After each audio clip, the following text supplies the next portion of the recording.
Here's my 1982 Yamaha Towny. Picked up, what day did I pick it up? Saturday. And what is the day? Tuesday. So I've had it for a few days. And I haven't tried to start it yet. I'm just checking it over, and I thought I'd make a video on some of the things that I do when I get a bike that's in non-running condition.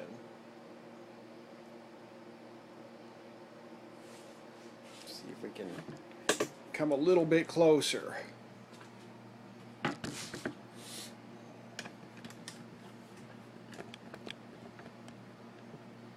we go. As you can see, I have removed the carburetor. The carburetor, the bike had sat for quite a while, who knows how long, so it's just a no-brainer to take this carburetor off and clean it. And actually the carburetor looks pretty bad, so I'll probably replace it with a different carburetor altogether. And then there was no oil line hooked up, so that yellow weed eater fuel line works perfectly as a new oil line. Of course, it's never a good sign when the oil line is not connected. Actually, it was completely missing. I hope they were running premix, and it didn't sit for years unused because somebody had run straight gas through it without oil and seized up the engine. But we'll find out soon enough. Actually, the top of the piston looks pretty good. And then I've replaced the fuel line here. There's actually a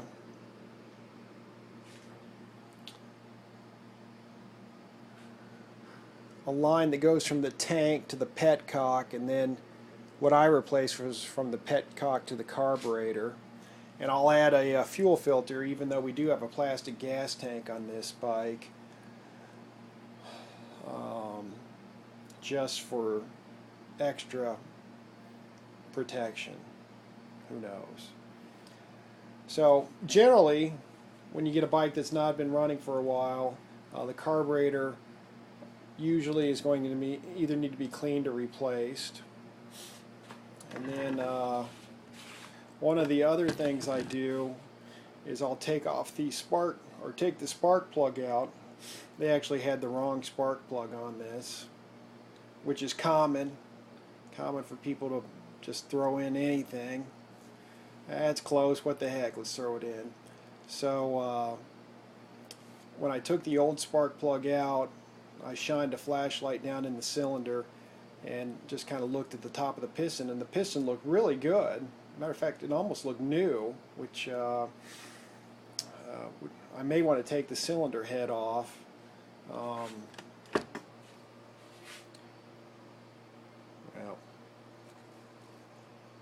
as you can see, the cylinder head nuts are pretty rusty, so it's odd that there'd be a new piston in there. I don't know what's going on. We'll figure it out. Anyways, I put the correct NGK, I think it's BP5HS spark plug in this thing. And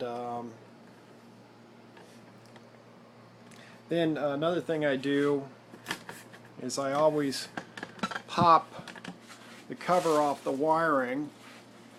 See if we can get up in here. And this looks like someone added, if I can hold it still, this looks like someone added this wire. I don't know, and it's actually not connected down here. I don't know what people are doing, and there's another wire over here that should be going somewhere.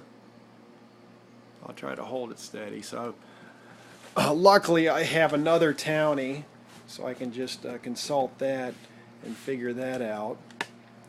I started to replace some of these rusty screws with I guess they're hex nuts, and then I did the same thing on the fender stays. One thing I do also is a lot of times this nut on the back of the brake will be frozen to the stud, and same thing on the front, so I loosen this one up, and I'm still working on the front. I also check for there's a missing spoke. I think this has got a couple missing spokes there, and then there's one that's broken on the other side. So I've got some spokes to replace, and I think I've got those. Excuse me. And I always check to see if the tires hold air, which they do. However, both tires have a bit of dry rot on them. I think the front more so than the rear. But at least they're holding air, and I can replace the tires later. Another thing I do is I always drain out the, I guess call it transmission oil. People usually do two things wrong on the Towny or on the Yamaha and maybe on other bikes. You do not fill it all the way to the top, although in looking at it,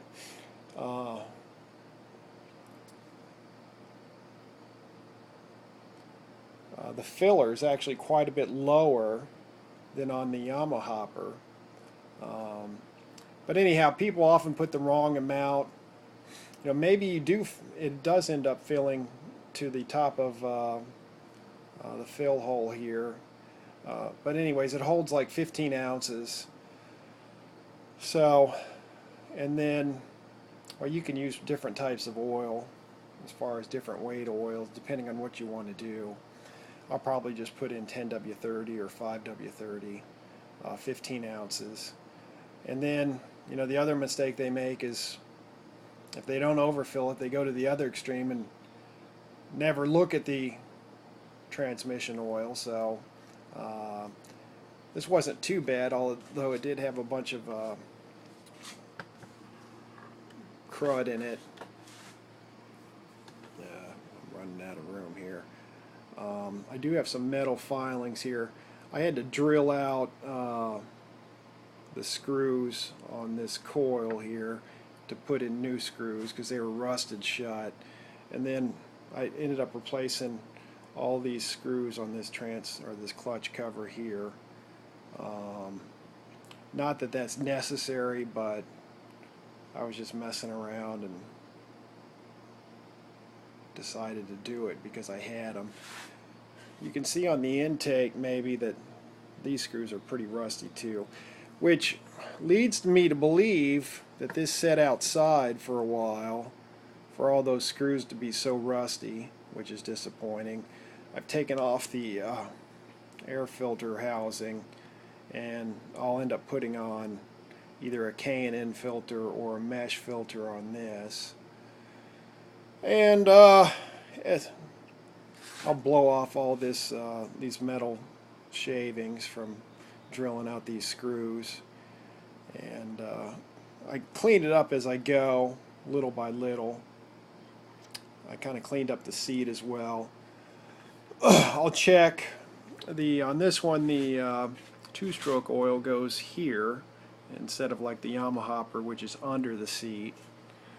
So I checked in there to see if there's any two-stroke oil, and didn't seem to be any that I could tell. And I looked at, I think I replaced this. This was cracked.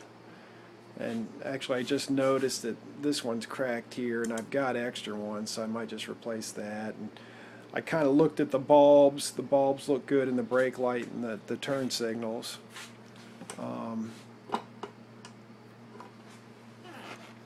And then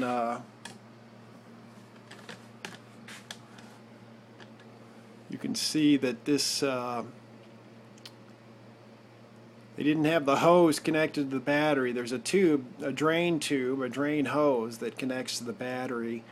This one leaked battery acid and rusted up the I guess the seat pan, maybe is what it's called. So yeah, there's a reason you have that drain hose on the battery. And I've taken the rear fender off because I'm missing a connector, which I did find for 15 bucks on eBay. I thought that was a pretty good deal. So unlike the Yamaha, which just connects back here and up here, this one actually connects forgive my camera work right here as well. And this one has the dual suspension in the back instead of the monoshock, which is also pretty nice. And the petcock is different as well. Still got that throttle cable housing just like the Yamaha. Same ignition coil, same oil pump, pretty much the same engine, same intake, same rear tire. I'm pretty sure the hub's the same as well. Different front tire, obviously different seat, slightly different fenders. Same speedometer, same ignition. The wiring looks pretty similar. I bet it's the same throttle cable. Wouldn't be surprised if the choke and the brake cables are the same length as well. So there's a little bit about the Towny and what I do. I hope to have the carb on tomorrow.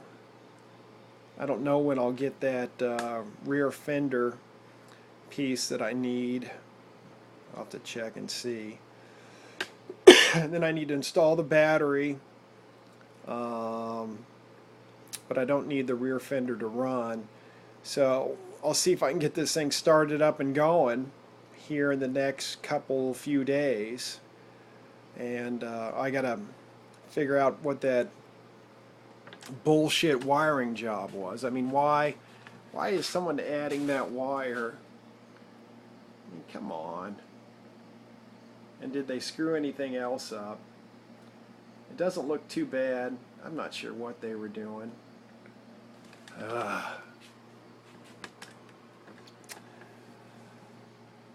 But and then the paint, is probably more battery acid dripping onto the paint. That's too bad. And then somebody, I don't know, the owner said that was like oil. That yellow's discolored. I guess it could be discolored from the oil. That's too bad as well. But the rims and stuff, and the fender stays, and the forks, and the handlebars can all clean up real nice with steel wool. You can kind of see here, like, you know, the fork's pretty bad there, and then the fender stays are kind of rough, and the rims are kind of rough, but some steel wool, and then you can take some wax to it. Same with the spokes. Spokes are a little different metal. They don't clean up as nice with steel wool, but pretty good. And then you can take some sort of a different polish to those. I haven't tried it yet. But so far so good. The top of this doesn't look so great. I mean, I could replace it.